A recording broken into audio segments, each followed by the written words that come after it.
Now entering the truth zone, deep into the vortex of the information revolution with your host, Michael B.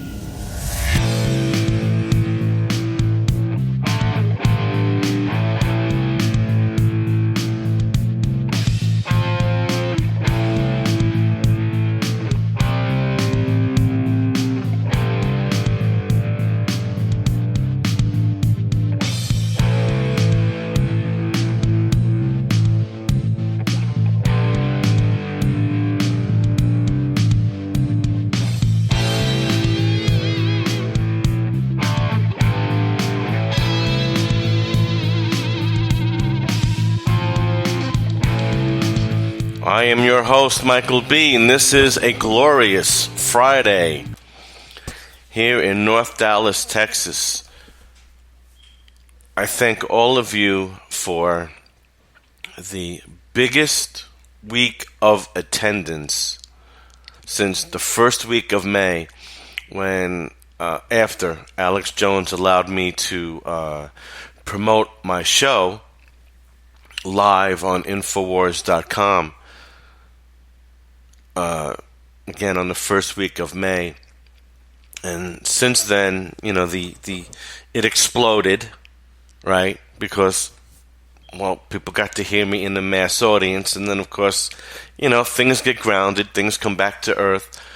But it's been a slow increase, which I'm very happy with all of you that have taken the time to listen to my show, and this week is the biggest week since then. So I really appreciate it. And I know that I have a lot of work ahead of me. I gotta work on websites. I have to do more promoting. I have to do more exposure. And of course, I'd love to do that full time, but as you know, we still have to put food on the table, and the Truth Zone isn't there yet. But I'm looking forward to the day when I can put food on the table and do a 2 or 3 hour show every day instead of just an hour. Because there's so much going on. This week I did a 3-part series, and I'm going to finish it off today. It's going to be a segue into why is America persecuted the way it is? Why are we having this massive, I believe it's a massive attack. Some would say, Europe is being attacked more with the refugee flooding and the European Union. That's fine, but I see the Europeans as more complicit. I think there is more fight in we the American people, and I believe that we're showing a lot more resistance. Europe has been used to being subservient to their masters. They've been this way for thousands of years. They never really experienced a true representative republic that we have. They have had, obviously, monarchies. They've had dictators. They've had straight-up democracies, like in Greece, and which Thomas Jefferson and the Founding Fathers didn't want us to have, because then the 51%, which I'd like to say the 50.1%, can dominate the 49.9%. So they never had what we have. So, they're softer. SAWFT for you wrestling fans, Big Kaz and Enzo. They're soft, much softer than we are. We're tougher. We will fight back more, and we tend to cling to our rights better than Europe does. So I feel that the war zone, the battleground, isn't just the earth, but the heart of the battle is right here on American soil. Because if we do fall, and I don't believe that we will, but if we do, that's basically going to be the final nail in the coffin, and the global elites win. Now, for those of you that just don't believe that there is a march for a one world order and global domination, well, you really are just living in denial. I've played a montage of very recognizable voices, world leaders, and you could find it on YouTube and see their faces. They out and out have been calling openly for this New World Order since George H.W. Bush, aka Bush 41, openly called for a New World Order on September 11th, 1991. That was no coincidence that 10 years later, with his son being president, that 9/11 took place. And if you really examine everything, you are neither more secure, and certainly you are neither more free.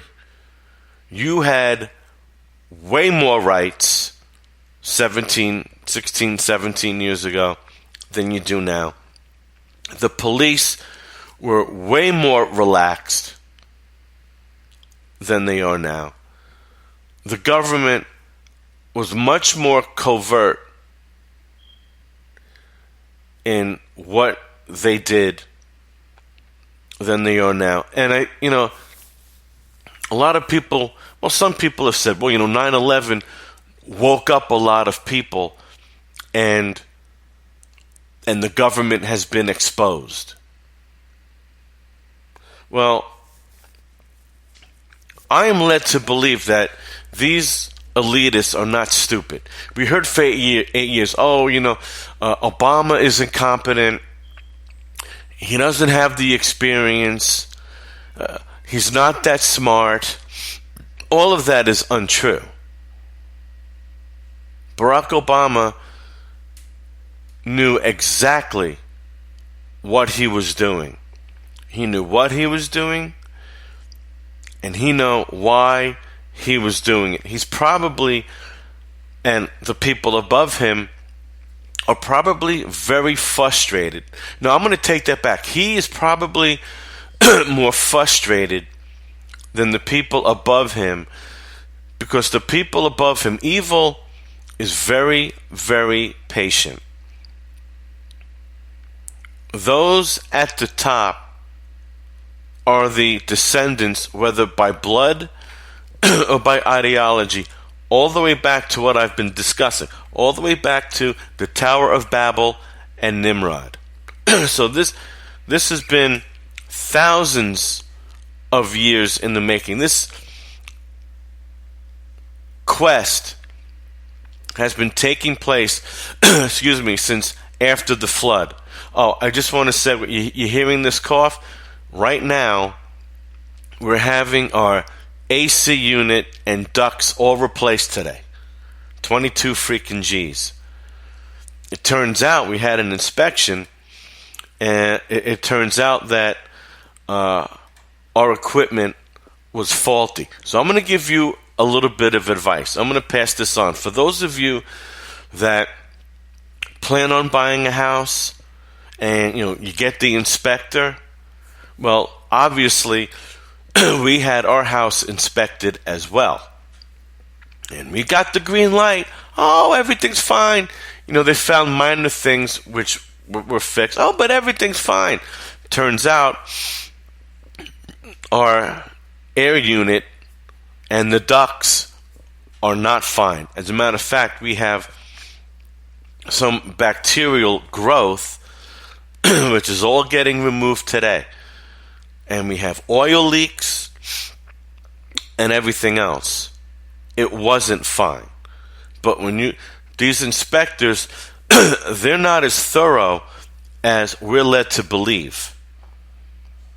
So my advice to you is that when you're buying a home with central AC, which basically all of them here are in Texas, you have that inspected, or you have a company come in and inspect it thoroughly, because we could have had the price negotiated and had this problem fixed a year and a half ago.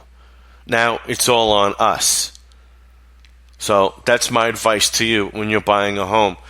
So with this bacterial growth and the dust buildup and the AC unit not working properly, it's probably why all three of us in the house sneezed and coughed. We thought, well, the dog hair and all that could do it, but the air wasn't being processed properly. So that's why you hear me clear my throat. And of course, the more that the AC unit is used, like in the heat, the more the bad stuff was being circulated in the house. So ergo, the more irritation in our respiratory area. So we're getting that fixed today. So that is my advice to you, to future homeowners. So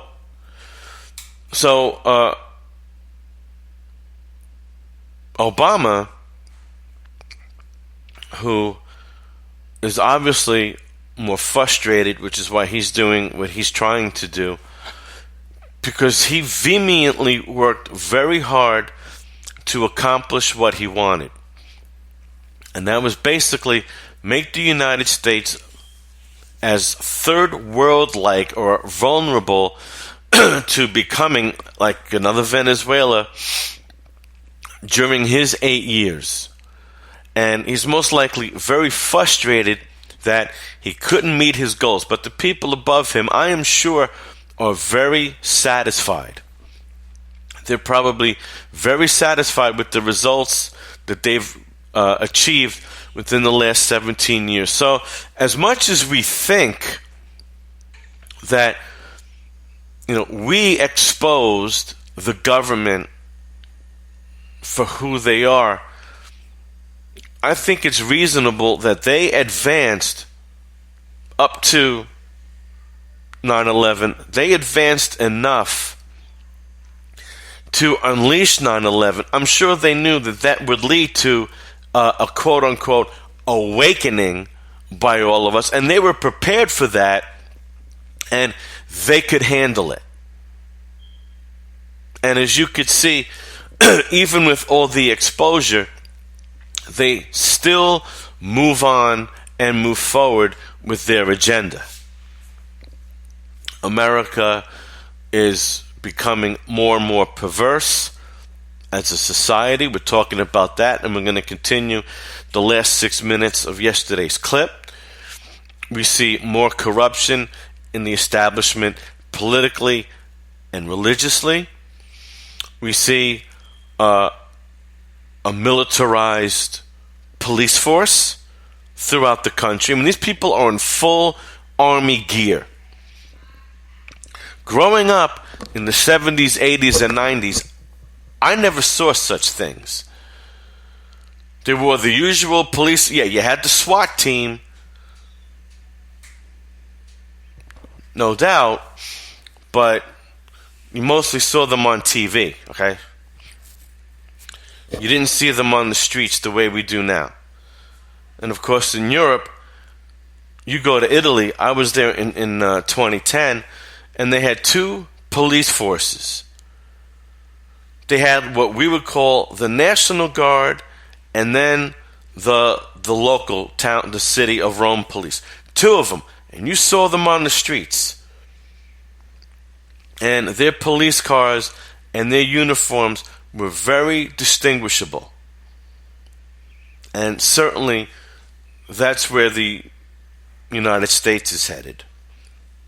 So, I believe that the elites were not concerned, and that is why Bush 41 in 1991 so easily called for the New World Order. And I am sure that he and the people that he works for were prepared for us to investigate, what does New World Order mean? Right? And then, I mean, even in the 80s, like I referred to the book The New World Order by A. Ralph Epperson. This was written in the late 80s.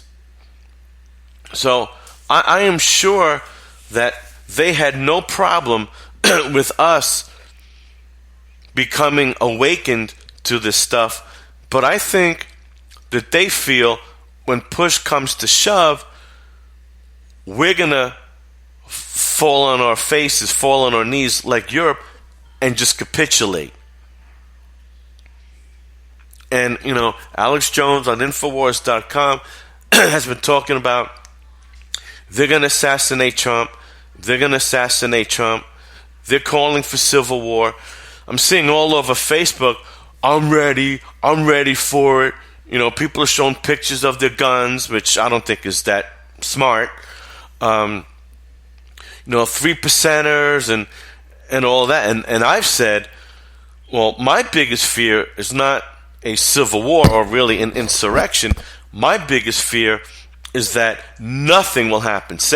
And really, God forbid that something does happen to Trump, either assassination, which I think is more real than an impeachment, because they're just going to have to make up evidence. They're just going to, because there's nothing there with the Russiagate. They're just going to have to make it up. So, if Donald Trump was removed from office, either way, my biggest worry is that nothing will happen.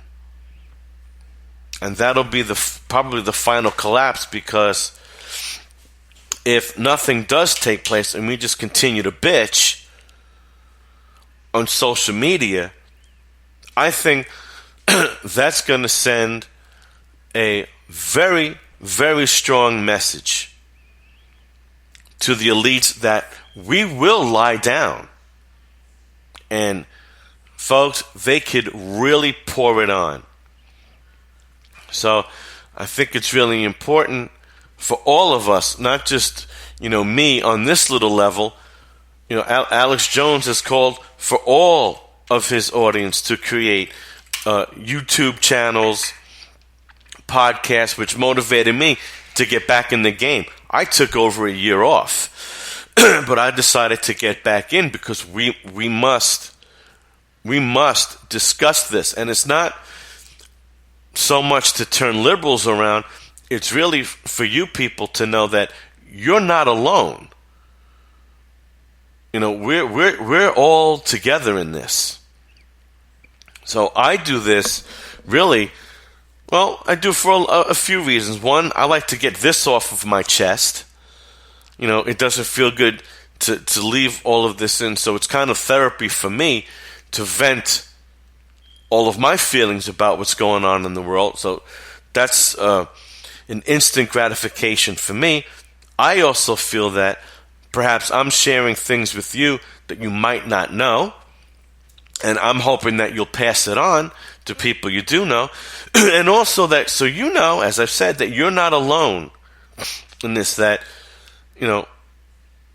we're a very large group. We're the so-called silent majority stuff. And I know we didn't stay silent on the election, and that's great, but we must continue to not be silent.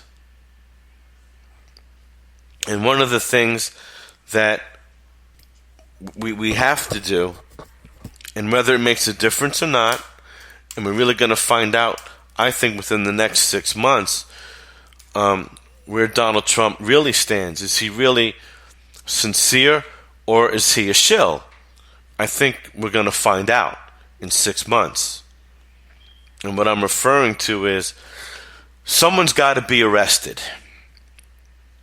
Comey, Lynch, Obama, Clinton, and it can't be just this small fry reality winner. I mean, nobody cares about this broad. This broad's nothing. It's got to be a household name, ladies and gentlemen. Someone has to be indicted within the next 6 months. Or I think we're going to have to start asking ourselves, okay, is this entire thing a total charade? Is everybody jerking us off? Excuse my language, but that's just the way it is. I mean, is this just one big circle jerk? And are we really just fodder to these people, and they're just going to take whatever they want to take when they want to take it, and just totally, morph us into a bunch of pansies? And I talked about that yesterday. The feminization of men and the masculinization of women to basically merge us into this unisex sissy that doesn't reproduce. That's the soft kill depopulation. I've talked about that. I'm not going to bore you with those details again. You want to hear about it? Listen to yesterday's show. Listen to all week. All right? So it's in the archives. So are we gonna lie down to this? Are we gonna capitulate, or are we gonna push back? And one of the things that we can do is still continue to vote.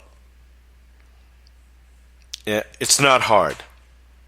All right, it's not hard, and I still believe that we have to eliminate at the ballot box as many Democrats as we can, weaken that communist perverted party, because that's all they represent. All they represent is perversion, be it abortion, be it homosexuality, this transgender nonsense, atheism, the attack on Christianity, the whole 9 yards. Free this, free that, yeah, whatever. Their entire ideology is now just completely perverted. And once we weaken them enough, we have to take out the rhinos. And it's not that hard. You register to vote. You show up. If your state and your city has early voting, take advantage. I've been in Texas 3.5 years. I've been voting early. Nobody's there. It's a 5-10 minute drive down. They process me. I pop my card in. Excuse me. I hit the buttons I want to hit. I hit confirm. They swallow the card. The feeder swallows the card.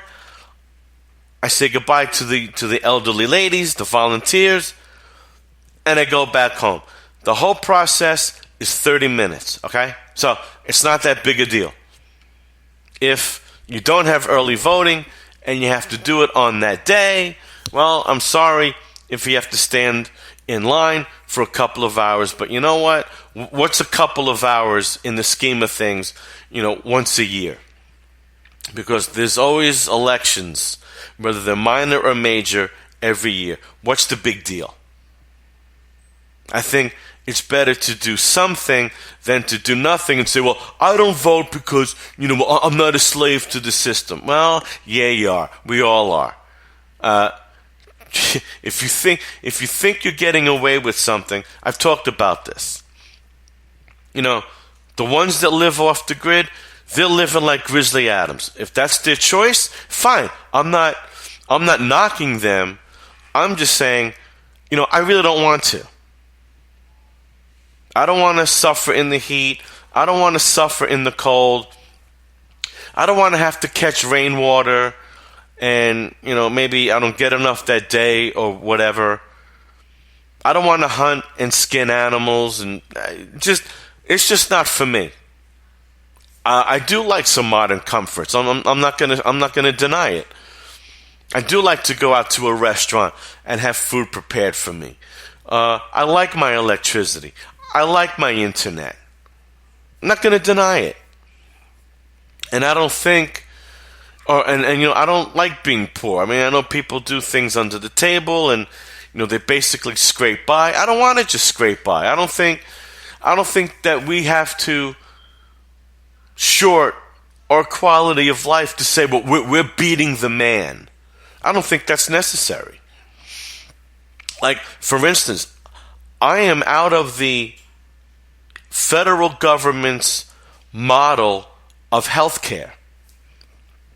I've been out of it going into my third year. I'm with a Christian organization called LibertyHealthShare.org. I'm 52 years old. I pay $199 a month, and it has not gone up. I have a $500 deductible, and they've just added this year, and I got to submit my pharmacy bills. They've just included covering prescription drugs, and my price has not gone up.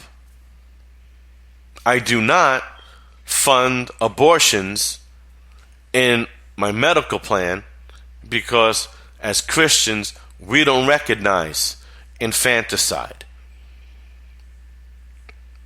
I don't pay for birth control. No, I am not against birth control. I just think that if you want it, go get it. It's not expensive. And if people have a tighter religious view on any form of birth control, that is their right, and they shouldn't be forced to pay it. Under a Christian health share, you don't have to pay for that. And you don't have to sponsor that. You don't have to pay somebody else's birth control. You don't have to pay for somebody else's abortion. You also don't have to pay for mental health. Because quite frankly, as Christians, we should be going to our church for that. So you don't have to be part of the healthcare system. And ask yourselves, could you imagine if every person who truly can't stand the federal government's healthcare model and doesn't want to go without healthcare and be vulnerable to, one catastrophic event puts you in bankruptcy court, ladies and gentlemen, and I know you know that. So, organizations like Liberty Health Share, A, removes you from the government model, and B, protects you from catastrophic loss. So, that's one avenue where you can leave the system, the secular system, but you don't have to short your quality of life. You don't have to short yourself. Now, we just need to find other avenues where we can get out of the income tax situation. Right now, as far as I know, there is nothing for the average citizen that can pull us completely out of paying taxes to the federal government other than living 100% under the table. And folks, I don't know anybody personally that's making 70, 80, 90, 100 grand or more totally under the table, living legitimately and not vulnerable to one day being tracked down and jailed. I don't know anyone personally. So right now, I only see an avenue to escape the healthcare system as far as buying into it and being under their constraints. Now, for those of you that have a problem with the military-industrial complex like I do, well, there is a solution. And the solution is stop encouraging our children to join the military. As long as we keep feeding Washington, D.C.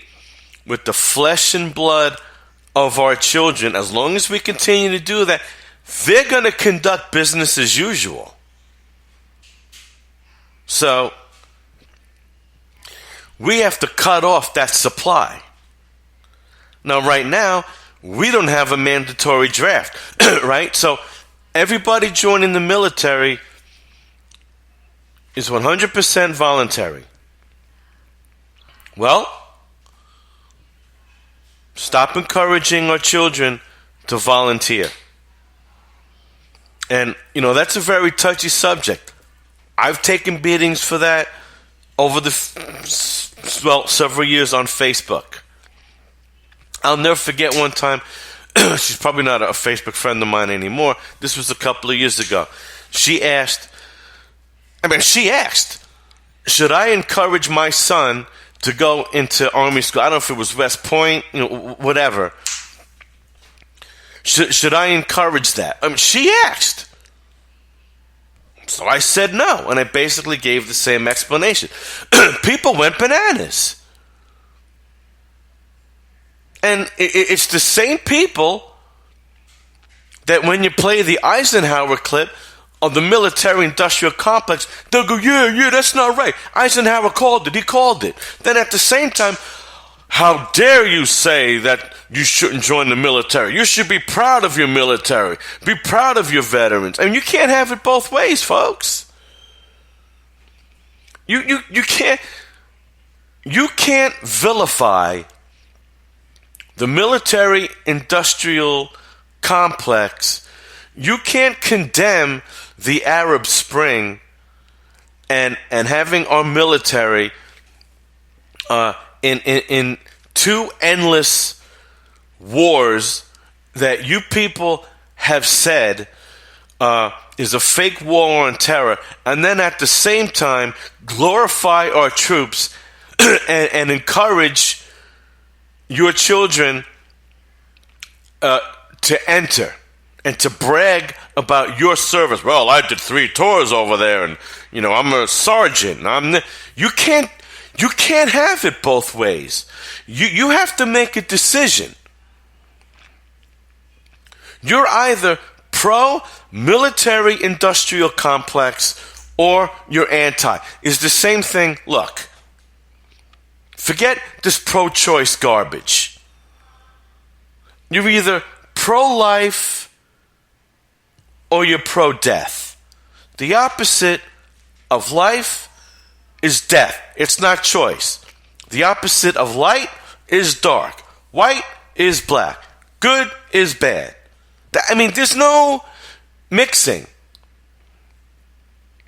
So, if you're against what our military is doing, if you truly believe that these wars are being fabricated and manipulated to our detriment, then you got to stop glorifying it. And you have to stop sending your children into the military. You got to make a commitment. See, I made that commitment 16 years ago, when my children were still little. And I said to their mother, my wife at the time, I even said that before 9/11. I said that when our children became of age and there was ever a mandatory draft, because I knew even then a little bit, I knew what was going on. I said to her, we're leaving the country. And we're going someplace where they don't have, what is that called? I forget the term now. I just lost it. Where the country doesn't have an agreement to arrest us on their soil and ship us back to the United States. I forget the, I don't know if it's expatriate. I don't know what it is. I forgot the term. But I told her then, I said, no way. So, you guys got to make the commitment. You guys and girls out there. You're either on the side of the military, and I'm not talking, I don't have anything against soldiers. I know that 99.99999% of them have good intentions. That's not my argument. My problem is with the military establishment. And I made that commitment a long time ago. I am against the military establishment. If I had a magic wand, I would have erased all of this imperialism the last 100 years, and I would stick to the original intent of the Constitution that said the United States will not have a standing army for more than 2 years. So, if there was a war,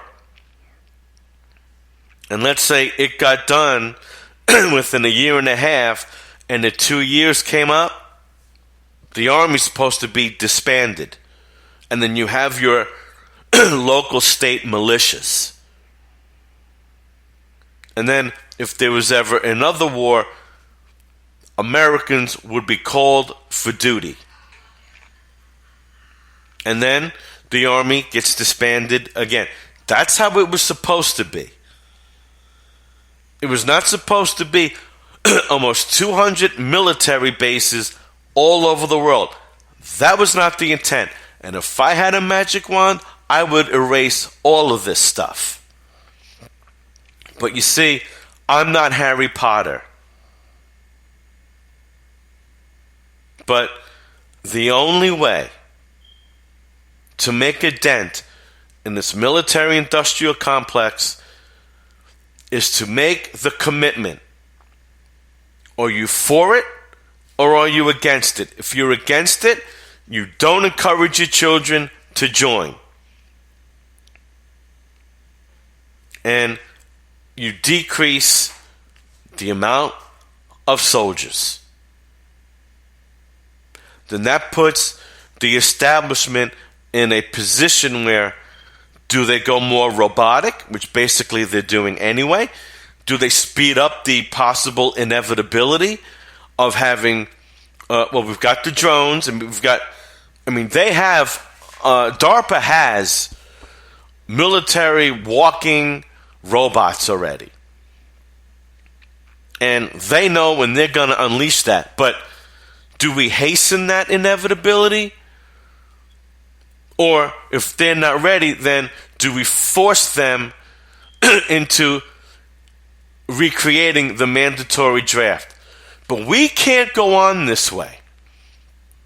We cannot voluntarily feed this machine. So, you can get out of the healthcare wheel until the day comes, if the day comes where they outlaw Christian health shares, which that's another story. And we can reduce the military numbers through lack of volunteering. The income tax thing right now, there's no way out of it other than going underground.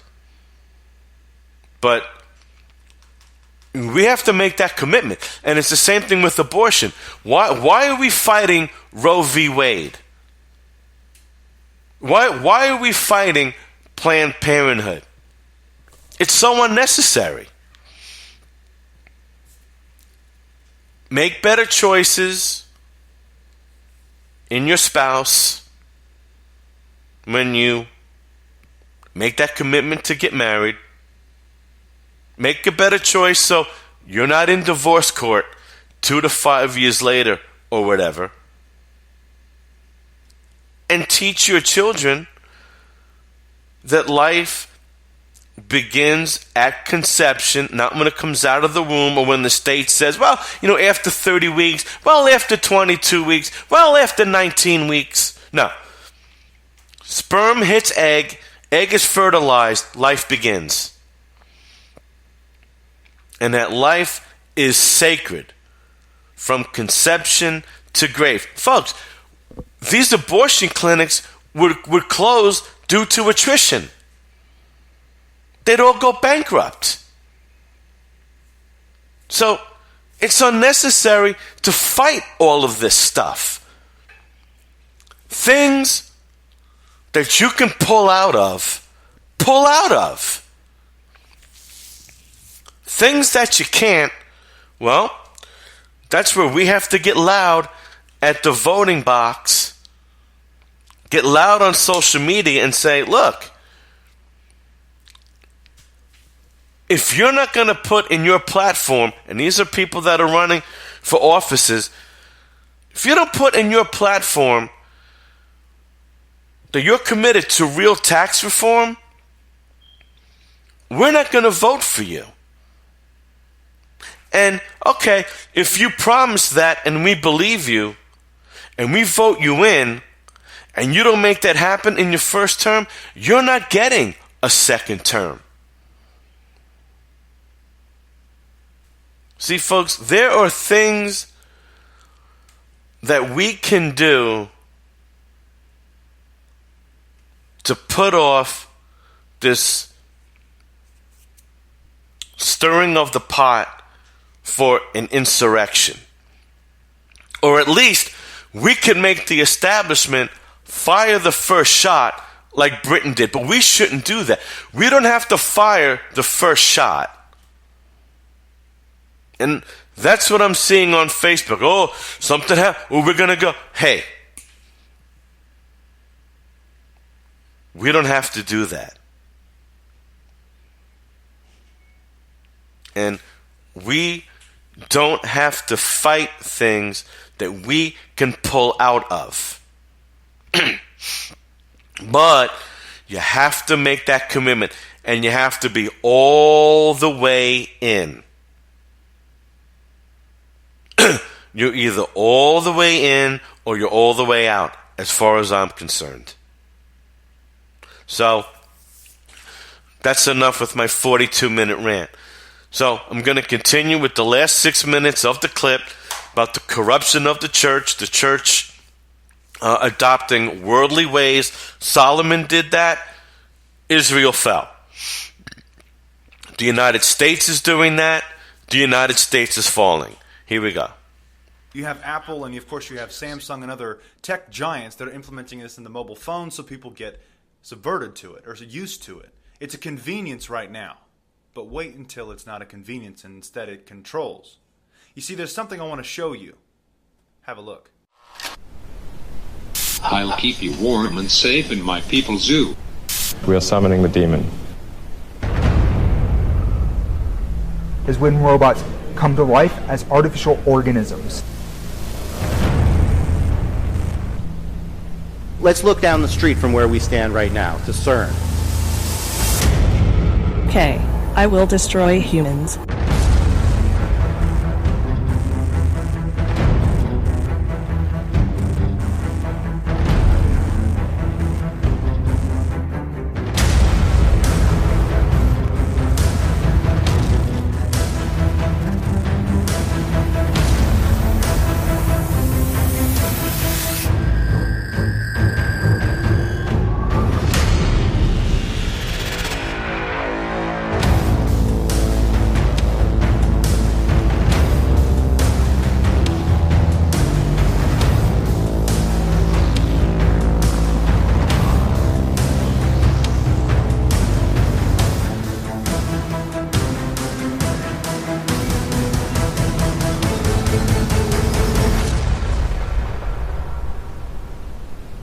I'll keep you warm and safe in my people's zoo.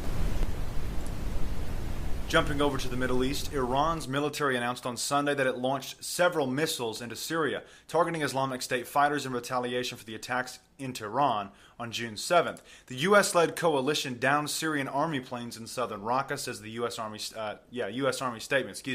The U.S.-led coalition has downed a government warplane in southern Syria. The Syrian army and coalition have announced in separate statements. The Syrian military added that the plane's pilot is also now missing. The White House... Here we go again. The White House officials are pushing for a widening war in Syria, even over Pentagon objections. A pair of top White House officials is pushing to broaden the war in Syria, viewing it as an opportunity to confront Iran and its proxy forces on the ground there, according to two sources familiar with the debate inside the Donald Trump administration. Urza Cohen, the senior director for intelligence on the National Security Council, and Derek Harvey, the NSC's top Middle East advisor, want the United States to start going on the offensive in southern Syria. Well, literally, on Sunday, we have a downed Syrian plane. This is going to lead to war. And of course, this has been the plan all along with Syria, to spark a massive war.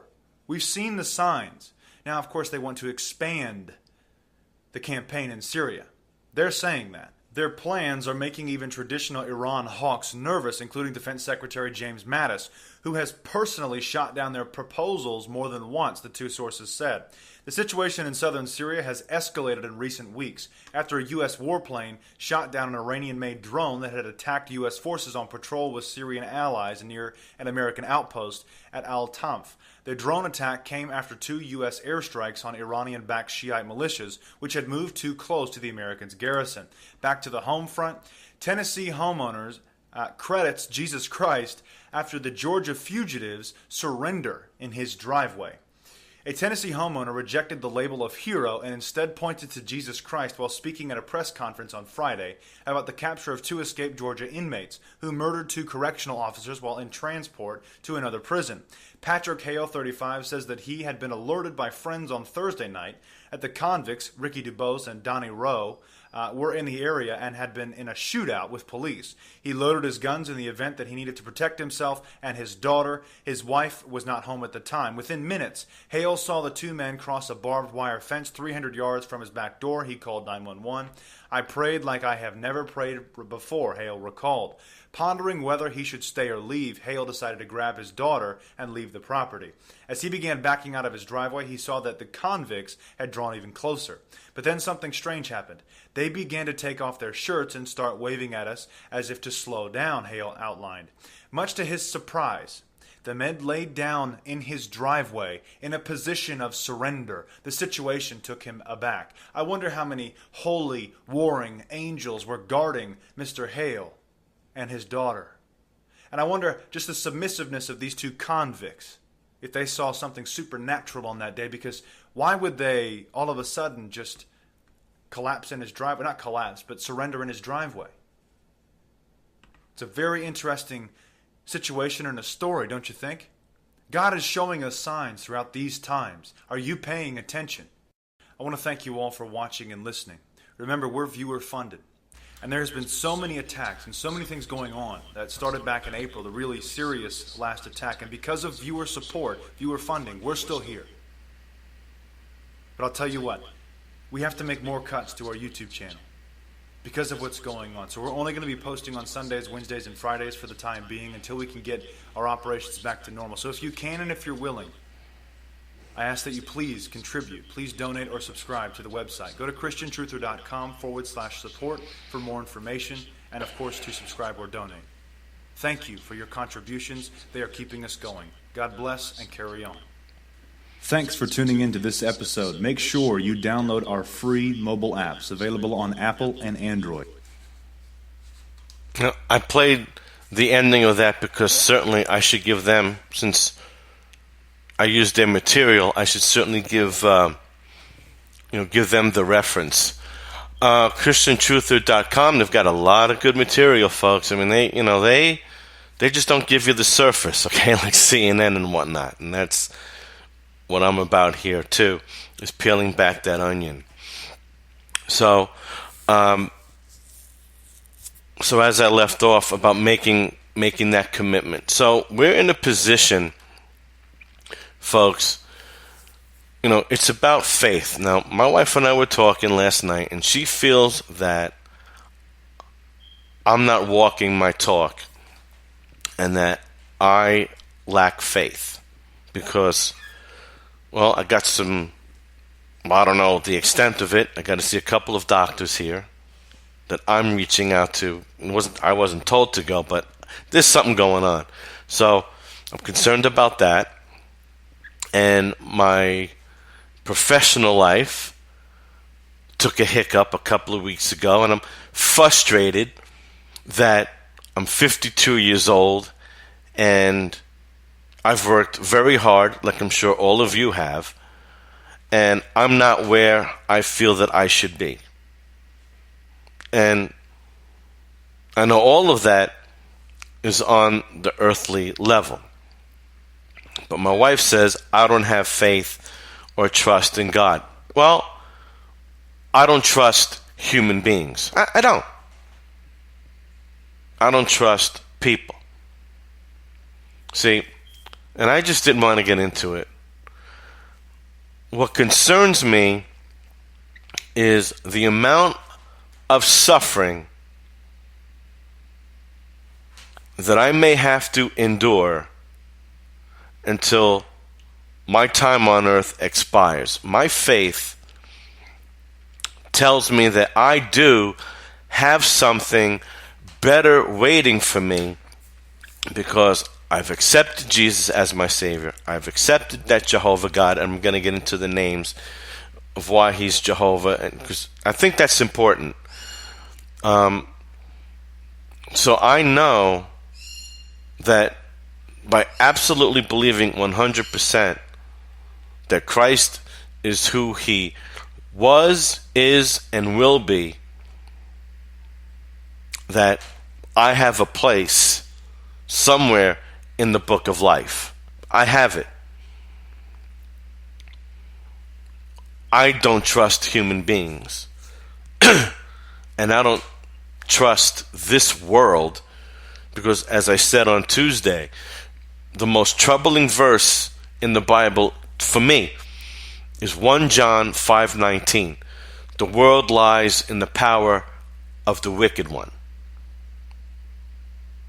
And I want to share with you why the headline of the show today is, this isn't just about Republicans versus Democrat. We are just on the physical battlefield. This goes higher than our philosophies. This is a supernatural battle since Adam and Eve, since Genesis 3:22. And the elites know that. Ephesians 6 verse 12.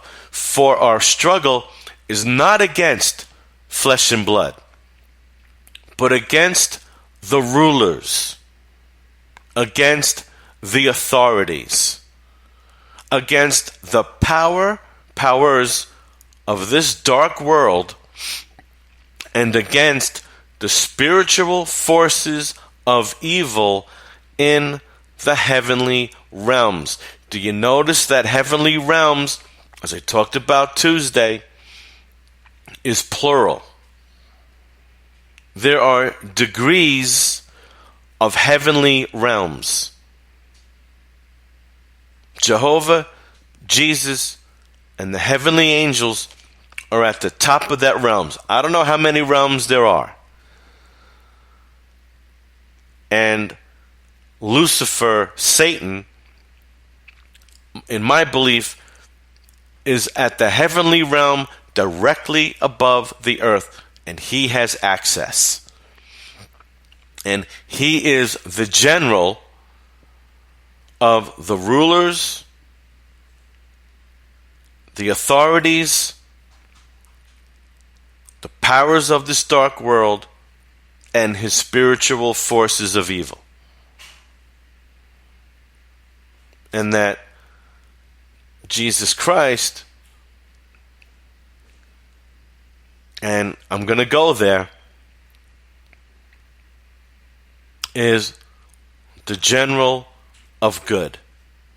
Now, it is my contention that the archangel Michael, and Jesus Christ, Yeshua, are one and the same.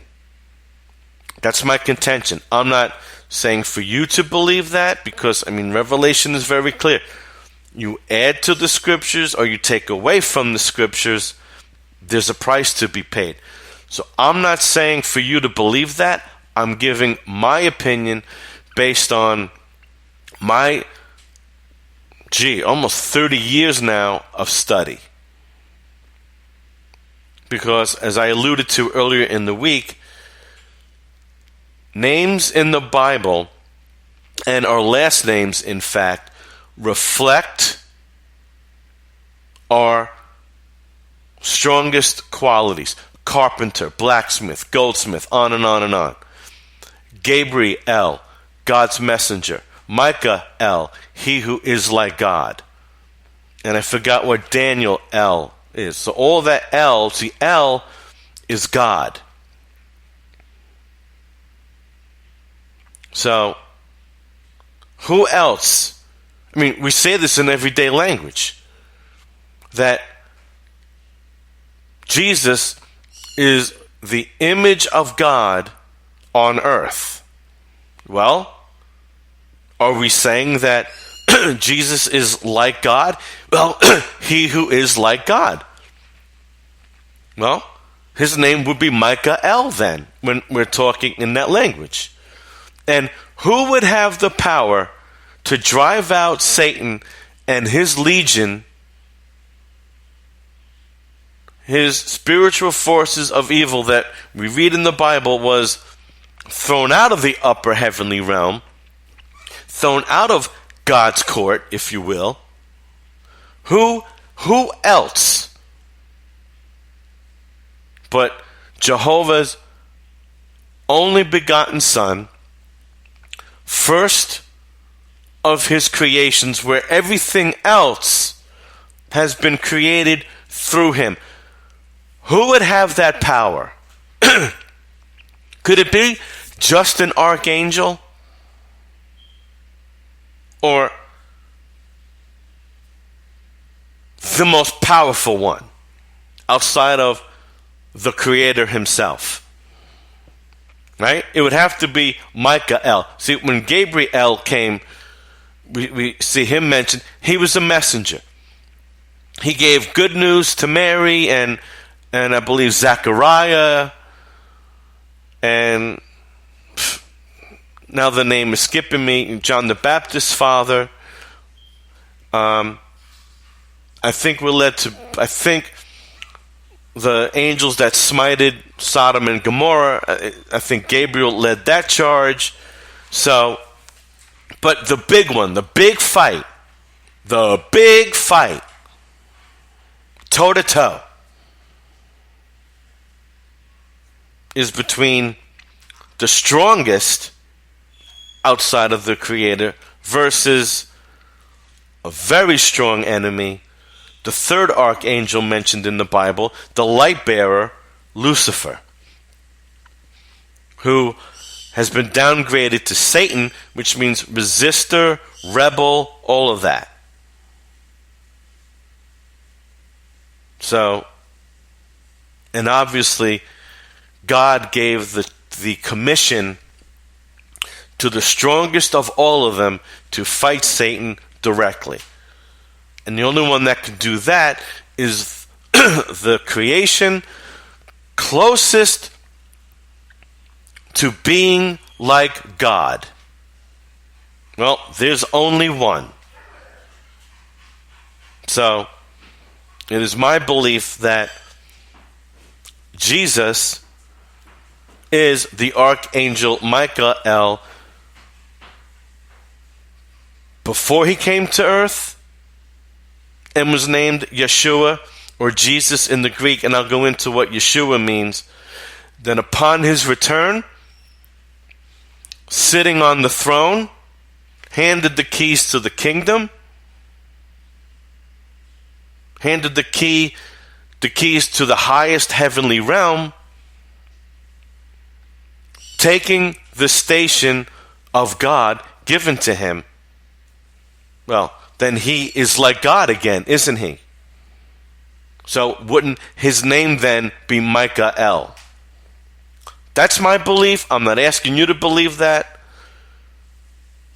because if I'm wrong, I don't want to lead anyone astray. I am just giving my opinion of what I have come to understand what names meant in my 30 years of study. So let's go on to quickly, because it's 11 o'clock already. You know what? I'll just post this stuff. I'm going to finish up with why America is most severely attacked. Outside of the Kingdom of Israel, only the United States of America, upon the inauguration of its first president, consecrated the country to God. George Washington writes, in tendering this homage, act of worship, to the great author. Now you have to understand, and this is where it gets tricky. George Washington was a 33rd degree Mason, but I'm going to believe that he didn't succumb to the New World Order stuff, because when you hit the 33rd, allegedly you get everything revealed to you, and if not, maybe you even got to go even higher. I have no idea, but you know, he's kind of using a very watered down version, not saying God, not saying Jehovah. He's saying the great author. But it could get tricky, because you could really go wild with this and say, well, you know, who's in charge of this world? We'll go back to 1 John 5:19. So that can get sketchy. But anyway, I assure myself that it expresses your sentiments not less than my own, nor those of my fellow citizens at large, less than either. No people can be bound to acknowledge and adore the invisible hand which conducts the affairs of men more than those of the United States. I'm sorry that the dog's barking. Every step by which they have advanced to the character of an independent nation seems to have been distinguished by some token of providential agency. And we ought to be no less persuaded that the propitious, which means favorable, smiles of heaven can never be expected on a nation that disregards the eternal rules of the order and right which heaven has ordained. Which means we stray from God, we cannot expect his favor. And here we are in 2017. I think we've reaped what we've sown. Having finished his address, Washington offered its final prayer. Having thus imparted to you my sentiments as they have been awakened by the occasion which brings us together, I shall take my present leave, but not without resorting once more to the benign parent of the human race, in humble supplication prayer that his divine blessing may be equally conspicuous in enlarged views, the temperate consultations, and the wise measures on which the success of this government must depend. So, what he's saying here is, for the government and for this country to be successful, we must be in alignment with God, with the Creator, with Elohim, which his final name is Jehovah. I am who I shall prove to be. So, we must be in alignment with our Judeo-Christian roots, or we will just see the continued slide into perversion and perhaps the collapse of the greatest republic ever created. My name is Michael B. This is the Truth Zone. See you Monday, 10 a.m. Central.